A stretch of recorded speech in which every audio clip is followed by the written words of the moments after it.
I think Miami just got their guy. They finally did it, and we're going to talk about it. So, how is everybody doing today? Hope everybody's having a good day so far.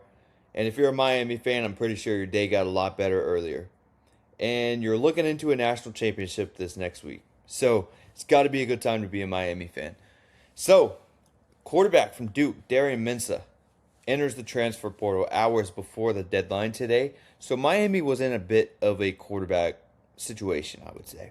You know, you're losing Carson Beck to the draft. These past 2 years, 2 or 3 years, I believe, you've went out and you got quarterbacks from the transfer portal that had about a year left that really came in and elevated your program to a different level. Cam Ward being one, Carson Beck being another. And this year, you're in the middle of a national championship run. Kind of hard to recruit because you're really focused on the game. There's some recruiting going on still, but you're looking at a top level quarterback. You hosted Sam Levitt. You hosted many other top quarterbacks, I believe, on visits. And the dominoes just started falling too quick. Dominoes started falling very quick. And Miami was eventually left out of options. Seemed like Hassan Longstreet was going to be a Miami Hurricane for a little bit. Seemed like Dylan Raiola was a possible option. Raiola goes to sit behind Dante Moore at Oregon. Hassan Longstreet goes to sit behind Sam Levitt at LSU. And then Miami was out of options. They pulled some strings. They pulled a lot of strings. Maybe there was some tampering involved, but really, who cares? I mean, it happens with everybody. It's probably happened a million different times in this transfer portal. It was definitely tampering. It was definitely tampering. But I'm not against it because I know it happens with every other team. So there's nothing. We're just gonna ignore that. So, anyways, Darian Mensah is one of the more underrated quarterbacks in this cycle now. Now, originally, it was said that he was returning to Duke. That he was getting a lot of buzz around the transfer portal, him possibly entering, and then it just kind of died down because, like I said, he announced that he was returning to Duke. Now, being Miami was stuck in this situation, they kind of had to pull some strings. They were probably contacting a lot of quarterbacks around the country, first that were already in the portal that committed other places, trying to flip them, because we've seen that some in this portal already. And then they were obviously probably targeting other guys that they think were good quarterbacks that were currently at a sitting school, Darian Mensah being one of them. And I guess they persuaded him because as of today, like I said, hours before the deadline, Darian Mensah is in the transfer portal. Now, I do want to jump into some of his stats in just a minute, but Darian Mensah is a guy who I believe he started his career at James Madison. I could be wrong there. Let me check.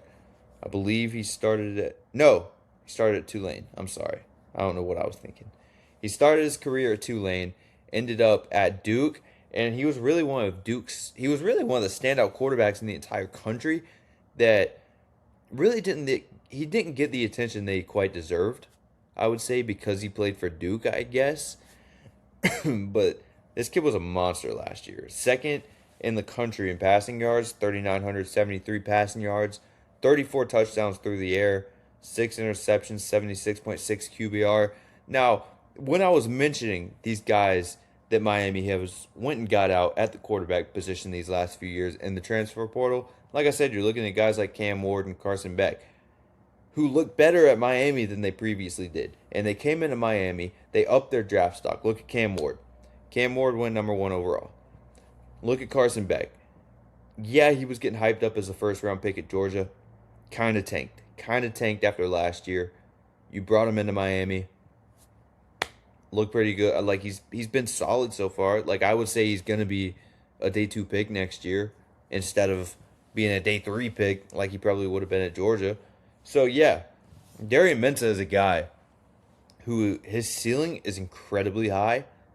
I really like him. I think he is one of the more underrated and one of the best quarterbacks in the entire country. And he's only a sophomore. He's only a sophomore. I believe he's a redshirt sophomore. Maybe he's a true sophomore. I think he's a redshirt sophomore, though. So you have a few years of him. But most likely, he's going to go to the draft next year, I would guess.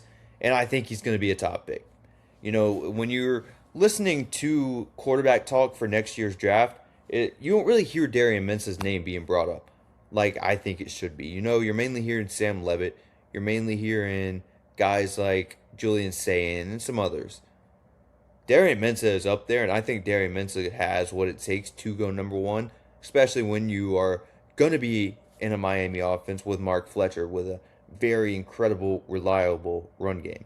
That's going to help out a quarterback a ton.